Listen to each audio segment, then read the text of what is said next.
Welcome to the Adventure Pro podcast. Interviews, stories and inspiration from amazing people that have made adventure their business.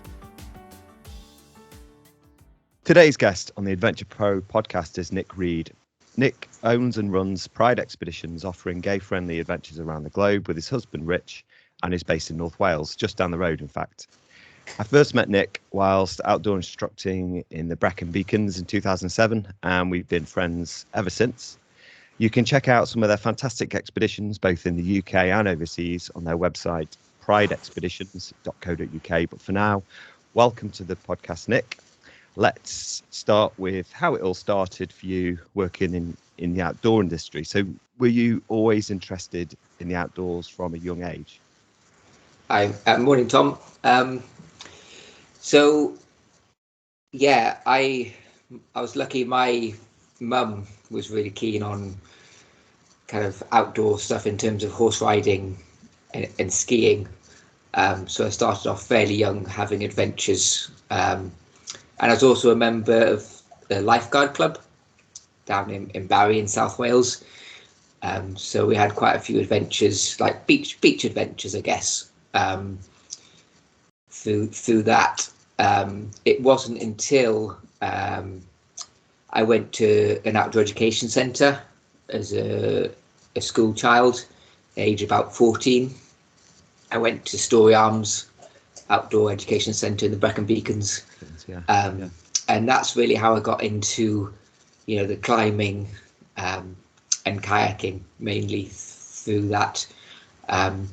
It's a very traditional way into the outdoors for a person of my age, I guess, because back in the 90s, outdoor education, I think a lot of school children had that chance to go away for a week to their local outdoor education centre. And I was really lucky at the time because Story Arms had what's called an invite list. So they would select 2 pupils from each school, and then they would invite them back on future courses, subsidised courses. So I was 15 and I was going out to the Dolomites climbing the Story Arms. I was incredibly lucky. Wow. I did not know that, Nick. Wow, that's great. So how was this list formulated then? I guess what they did was the instructors at the time, they would kind of work with, you'd have one instructor work with one school group for the whole 5 days. So they'd get to know that school group, that class, I guess, really well. And then they would just kind of pick a couple of people they thought, would gain a lot from, going outdoors. And I was quite a complicated school child. I wasn't very confident. I hated school. I didn't like football. I didn't like rugby. So I was classed as, not active, but I really kind of loved that week away at Story Arms. So I think that showed to the instructor, and they put my name forward. And then I was one of 2 people from my school to be added to that list.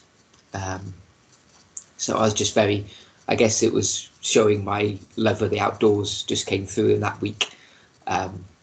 And it showed that, I am an active person. I do enjoy, challenges, but not the kind of the team challenges that are always part of PE.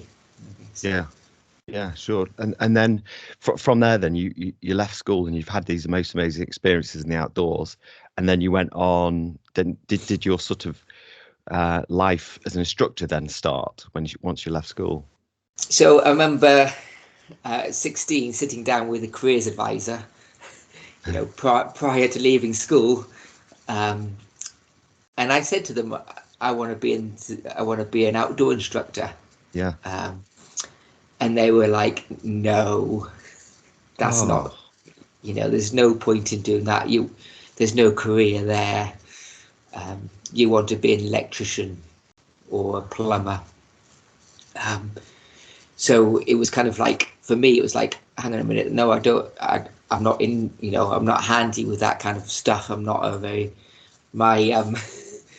I guess my, DIY skills are severely lacking, and they always have been. So I was like, I'm really not interested in that. But I was incredibly lucky. I mean, Story Arms, they were the head of centre there at the time. He's fallen from grace now, but Bob Pugh really encouraged me, and he pointed me in the direction of a course, a BTEC in outdoor leisure at Pencoed College. It was actually an agricultural college. Right. Up in Pencoed in the, just near Bridgend. And it was full of, horse riders and farmers. But then in this little outbuilding, we had the outdoor course running. Yeah. And I was able to join that through Bob Pugh's encouragement. And I joined with another 12 outdoorsy people. And the lead of that was Sharon Abbott, who was also, quite high up in the outdoors now with UCLan. Yeah. So she pointed me in the direction of Liverpool John Moores University after 2 years at Pencoed. So I was just lucky to kind of be meeting the right people at the right time. Yeah, absolutely. And when did the idea for you to get some qualifications, outdoor qualifications, come in? Was that presented to you whilst you were at college, or? Yeah, I guess, so I work on ML trainings now, and I see the classic, I was a 17-year-old who'd been in the mountains maybe, a few times, but I was actually put through one of my formative mountaineering experiences, I guess, was my ML training when I was 17 through Pencoed College, where we came up and we stayed at Pennepath Youth Hostel for a week. And we went out for the week with Phil George. Oh, yeah. And that's the first time I met Phil George, when I was 17. Again, another kind of instrumental person in the outdoors who encouraged me, and then who I went back to do my ML assessment with in 2001 through Liverpool John Moores University. Yeah. So the qualifications came as part of the BTEC. Initially, I did my ML training and what was then the SPSA training.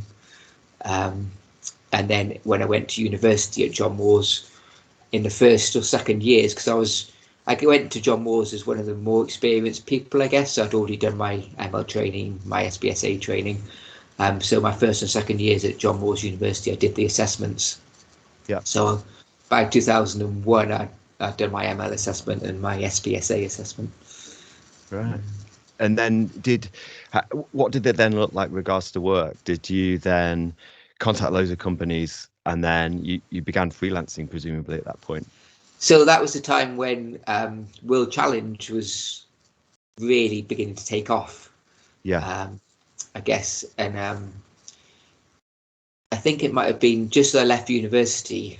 Some of my friends from university went over to Buxton, where they had the leadership, what was called the Leadership and Development Centre in Buxton. And I went over as well and started working for World Challenge straight off, really. And that was the time when World Challenge was, the overseas expeditions were really beginning to massively take off. Yeah. So I was a bit young. I was probably 21. So I remember they wouldn't let me lead my overseas expedition until I was 24, I think. But I managed to persuade them to let me lead a trip to Namibia when I was 23. Right. Okay. Yeah. So you had to do like loads of UK-based stuff, sort of in the interim, and then you got to lead this expedition overseas. So what was that moment like? Did people believe you when you were like, "Yeah, I'm actually being paid to travel over to Namibia on an expedition"? So I know myself, I had to really say, "No, really, I'm being paid. I'm being paid to go and travel." Was that similar to you? Yeah, I guess anything in the outdoors, it's always seen as like, oh, you're just going on holiday. Yes. Yeah. But actually, being paid to go and spend time in Namibia was amazing. But ultimately, I was with a school group who just the whole month, their main aim was to go and get drunk somewhere. So it was definitely felt like work for me. Yes. Yeah. but certainly for other people, and it, they saw that I was in Namibia just swanning around for a month, but actually I was working really hard. Yeah, absolutely. Yeah, it's that old, when you're going to get a real job and you feel like just saying, well, hang on, you don't know what it's like. It really can be glorious, but it also can be really quite challenging and daunting. So then because we met 2007, you led a few expeditions by then, hadn't you?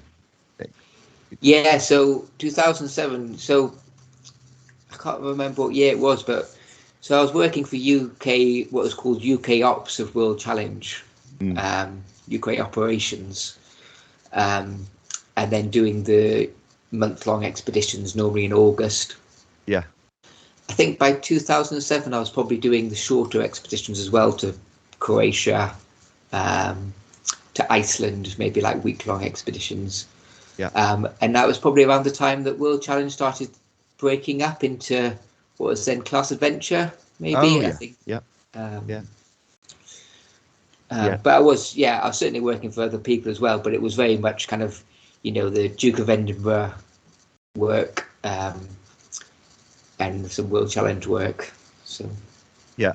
So you're freelancing for a number of companies. You're leading a fair few expeditions every year, getting to pay to travel. It's all fantastic. What was the point at which you thought, hang on, I'm going to start something here. I'm going to start Pride Expeditions. Was there a catalyst? So it was quite a few years later,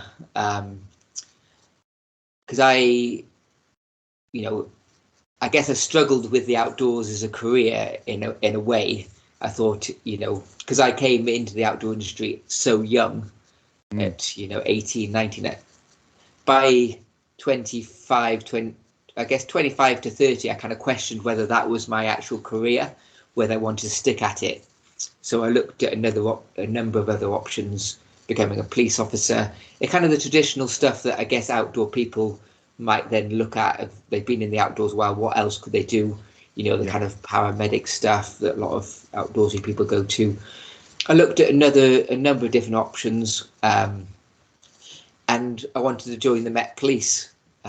So I actually went and lived in London, and worked for Fairbridge, which is now part of the Prince's Trust. So in Brixton, with really troubled young people, I guess, in Brixton who were out of school or in gangs and that kind of stuff. And I was taking them to the Wye Valley or to North Wales for a week, of outdoor stuff to try and get them engaged into something different. So that happened. I was probably in London about 3 years before I kind of realised that city life is not me.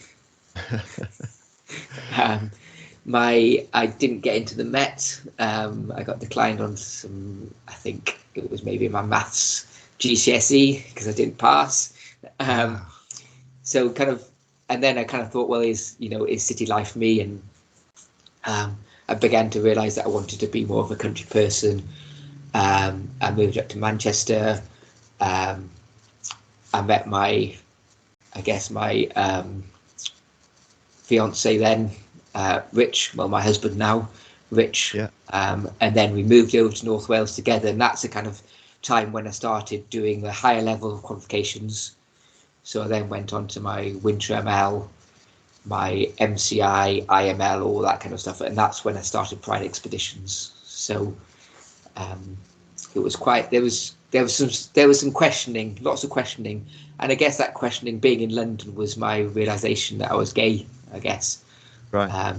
Because I think being in London and having partying in Soho and kind of that kind of lifestyle, I enjoyed it. I don't regret it. But that kind of realization that I was gay and I wanted to meet a guy, and you can't really do that in Denolin or Denorwig or so then that's when I kind of guess I moved up to Manchester, a bit more city, but closer to the countryside, closer to the Peak District. And then that progression from there, I guess, to North Wales to then be like totally like, you know, living the country lifestyle. Yeah, great. And I guess in Manchester's a great city as well, because you've got the Lake District, you've got North Wales, and you've got the Peaks, haven't you? It's like all three just from the one. Well, you can kind of have that. You can have that city life, can't you? You can, you know, Yeah. go out into Manchester for a night out, and then the next day you could go out climbing in the Peak District. Whereas it's not so good in North Wales. Yes. Yeah. Nightlife is limited. Yeah, but I'm kind of beyond that anyway. I'm too old for that. Yeah, for gardening, late night gardening. Yeah. Yeah, cool. So what did that first? What did the business look first off? So you decided at that point, did you sit down with Rich and say, look, we're going to do this together, or was it very much just you? Because obviously Rich is a doctor, so whether or not he had time to do it, or so what was that decision made, you and Rich together, or was it just you alone? And what did that first manifestation of Pride Expeditions look like? Okay, so I guess what, you know, after years and years of leading expeditions for other people, I started working for what's going to be called Venture Force with adults, so leading expeditions overseas with adults. And then I was quite a member of a club called Outdoor Lads. So Outdoor Lads is quite a big, I think it's 2,500 members, so it's a big club for gay men, I guess, a gay climbing, walking, quite active club, UK wide. Yeah. And I was a leader for them, and I thought, hang on a minute, why didn't I start leading them, you know, on overseas expeditions? So initially, I put it through another friend's company, so Venture Force. At the time, I was a leader for Venture Force. I was a leader for Outdoor Lads. So I put the two together, and I started leading. I think my first ever Outdoor Lads expedition was a 12-day raft in Nepal down the Sunkosi River. Lovely. Yeah. Which was like an incredible experience. 12 days, you know, taking everything with you. For 12 days down the river through Nepal, camping on like pristine sandy beaches, you know, meeting local villages, and then basically starting up in the mountains in Nepal and going all the way to the Terai, to the flatlands of Nepal, and basically coming out on the raft. It gradually warming up over the 12 days as you went on to the kind of like the Terai, the totally flatlands of Nepal. And then flying back to Kathmandu, and that was the first like team up of Outdoor Lads with Venture Force. Yeah. And after that, I was like, well, why can't I just do that myself? You know, okay, Venture Force did a good job, but I thought, you know, I could just do all this myself. So that's when I started. That was the catalyst, I guess, for starting Pride Expeditions. Yeah. And did you go straight out? Did you run that same trip again, or did you have other things? I guess there's another reason, I guess, why I called it, the reason I called it Pride Expeditions, was because someone came to me and they said to like a friend from Outdoor Lads, a gay guy, was like, I want to go and climb Kilimanjaro. And I was like, well, in Tanzania, you can effectively, you know, LGBTQ people are regularly harassed by the police. They have no, you know, they effectively could be arrested if they, you know, for who they are. Local politicians have encouraged mobs to attack LGBT people. It's a really awful situation. And I knew this, and I thought, hang on a minute. So Tanzania, can we go to Tanzania and be, you know, open about our sexuality?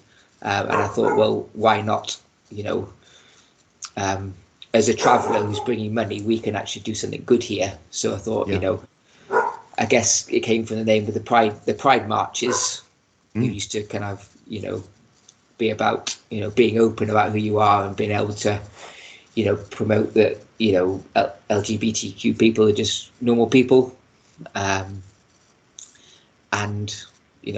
that's where the name came from. So the first ever expedition, I guess, was, that's a good question. It was to Everest Base Camp. Right. Yeah. Yeah. And did you those opening conversations that you've had with in-country agents, how have they always gone to plan? And when you having these conversations about what Pride expeditions are and what you stand for, has there been any sort of actually maybe not sort of aspect to them? I was quite lucky. So a lot of my current providers are people I've worked with World Challenge, with youth groups. So I knew them because I've worked with them before. Nepal is such an open, friendly society, and Hinduism as generally, they just don't care that who you love, whether you're transsexual, they just, whether you're gay, whether you're lesbian, they just don't care. They're just like, they're so welcoming, so open. And that conversation was so easy in Nepal with our local guides, because they were like, yeah, that's, and what? why, we welcome everyone, that was their kind of opinion. And we would love to work with you. It's very different in Africa. So in Nepal, they're so opening and welcoming and friendly. In Africa, it wasn't like my local guide. I know he's traveled a lot. I know he's worked as a cabbie in New York, and he's been around, so he knows that Tanzania is not the same. I know that homophobia is not rife in the rest of the world, that you can be who you are and love who you love in Europe and in America, and it's quite open and accepting. And he knew that Tanzania is not not accepting and not welcoming and not friendly.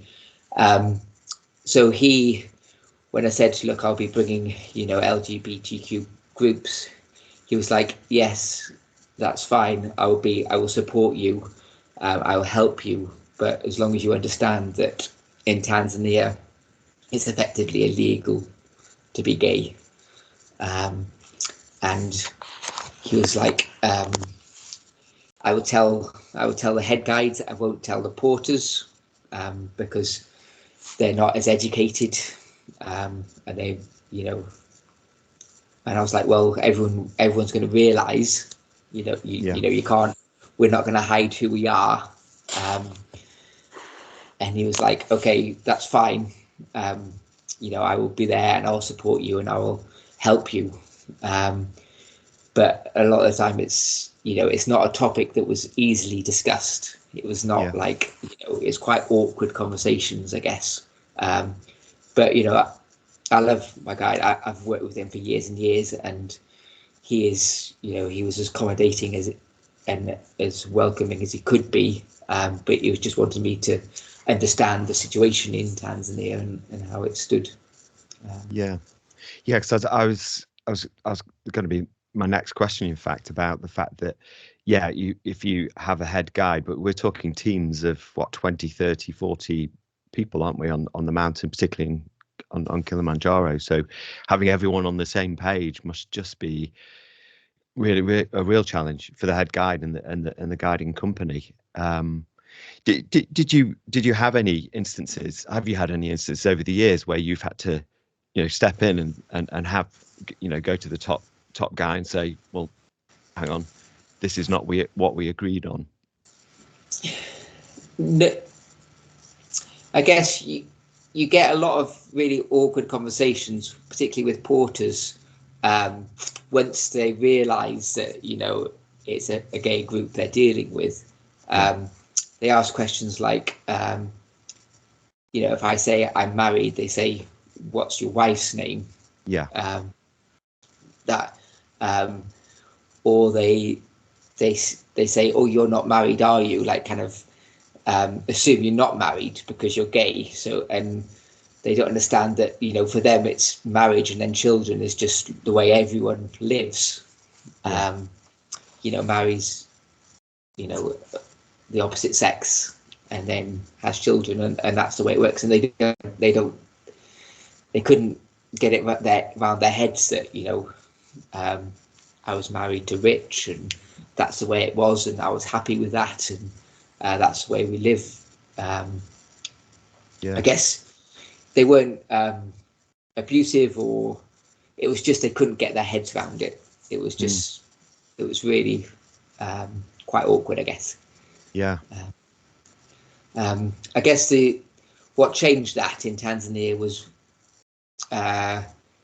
my agent started using the female guides, which in Tanzania is really, really unusual to have female mountain guides, because it's very, you know, patriarchal society. You don't really get females working on the mountain on Kili. You don't get female guides. Yeah. Having a female guide in Tanzania meant they were much more open to discussing sexuality. That's how it felt in Tanzania. They, you know, our female head guide had been through quite a complex life, in that she married at 16. She was, you know, arranged kind of marriage, but she wanted to work. So she kind of had an ambition that she wanted to work, and she had kids, and she wanted to go out to work as a guide, and her husband didn't agree with that. Her husband's like, your place is in the home. So she actually got divorced.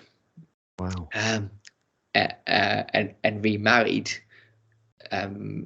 someone who was more supportive of her ambitions.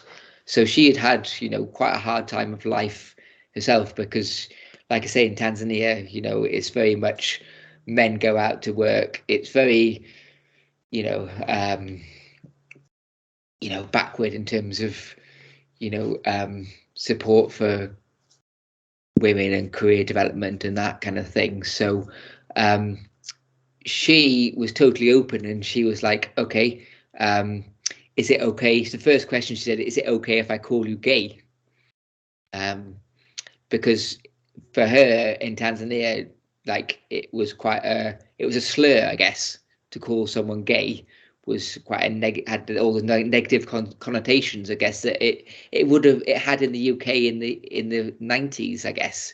You know, in school, when you call someone gay, it was a negative term, wasn't it? So that was her first question. So it was clear that she wanted to kind of clear the air and just be open about it. And she was Maasai. So she was tall. She had a commanding voice, and she put the porters in their place, and just like, you know, she basically sang this song for us, you know, and how they do in Tanzania. It was very like a very welcoming song. And it was hard to translate, but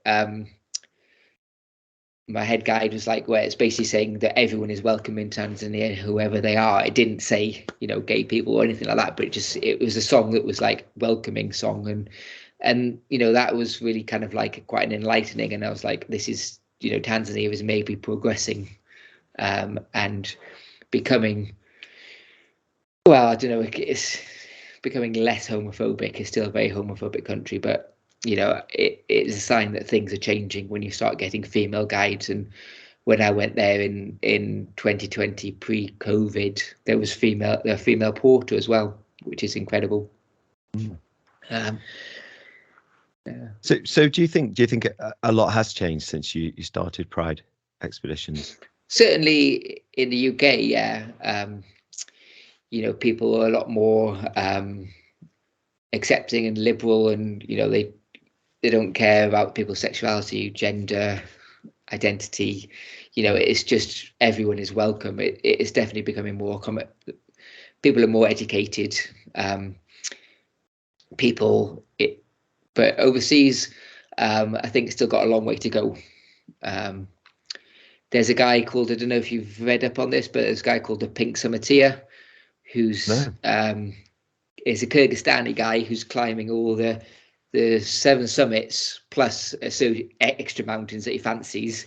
Who's a gay Kyrgyzstani guy who recently climbed Elbrus and was, because he's labelled himself as a Pink Summitteer and he's openly gay, he was arrested by the FSB.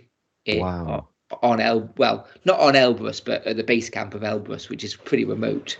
They made a lot of effort to go and get him, basically, and interrogated. And it was never like, it wasn't said that it was because he was a gay and he was a Pink Summitteer, but there was no one else was arrested or interrogated at the base camp. So, he's promoting LGBTQ visibility in mountains around the world now. But, like I say, his experience in Russia was particularly negative. So how do you think the authorities heard about it? Was it through social media or? Yeah, because he's all over social media. Okay. Like my policy when I've got a group out in Tanzania is to be really quiet on social media because my priority is the safety of my group. Yeah, that's interesting. Yeah. So I don't want to publicise the fact that there's a gay group climbing climbing Kilimanjaro whilst they're climbing, but when they come back, then and they're safe, then I obviously promote it. Yeah. Amazing. So aside from Pride expeditions and doing overseas trips and obviously UK trips as well, you're also a member of the local mountain rescue team. So can you give us an overview of what that means? What does that look like day to day, mountain rescue member? So I guess going back to the story of moving over from Manchester, moving up to North Wales. Although I had a lot of outdoor friends, I quite like quite a broad range of friendship groups. And a great way to meet people is to join the mountain rescue team, because our team, the Llanberis Mountain Rescue team's got people who are carpenters, people who are electricians, people who are tradespeople. It's the whole section of the community is gives their time to mountain rescue, and it's a great way to meet people, and I saw that as a great opportunity to kind of get to know a few more people in Llanberis. And my husband Rich joined prior to me, and he got snapped up because he's a doctor. They're always keen for doctors, and because I was at the time I was quite I've been 20 years climbing, mountaineering around the world, and winter experience and everything. I got snapped up as well, and it was a great way to spend some free time, I guess. If you love the mountains, you're spending your free time in the mountains, but doing something to help people. And in terms of time commitment, are there different tiers of commitment, or is there just one standard and you do you're on call for so many days a month? So that's a question that I get asked quite a lot, is like, is there, are you on call for a certain amount of time? Or the way it works is basically our team has operational members. When a call out happens, those 40 people say they're available or they're not available. If they're available, they go and help. If they're not available, that's fine. There's no commitment to go. Obviously you then think, well, hang on a minute, what happens if everyone says not available? Which could be a possibility.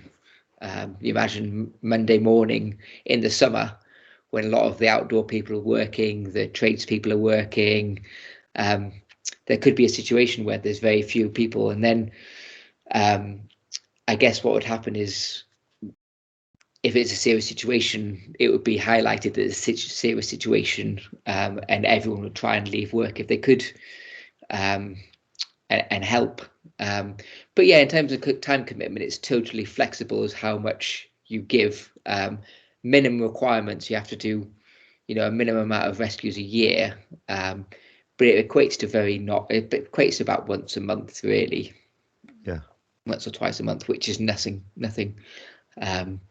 We do like to test people's commitment. So in the first year, you have to do a lot more than that. Yeah. But then it's testing your commitment before you become a full team member, because we can't let anyone in. Potentially someone could become a full member and never turn out to rescues, which is pretty pointless having you as a full member, because you are given your full mountain rescue kit, and there is a time for the committee to have you as a full-time member. Like I'm the training coordinator, so I have to log all the training you do, and all that stuff. So we do like people who to turn out, but the time commitment it's not massive. It's totally flexible. Yeah, you might have swayed me, Nick. You might have swayed me. Well done. Yeah. Anyone with time to give is what, as long as they've got the good mountaineering experience, climbing experience, and winter experience. Basically, you need to be prepared to be dropped on the mountain in any conditions, and be in a place to be able to help other people and not be able to feel uncomfortable yourself in any terrain, in any conditions. Cool. Right. Well, I'm going to send you an email separately about that. Cool.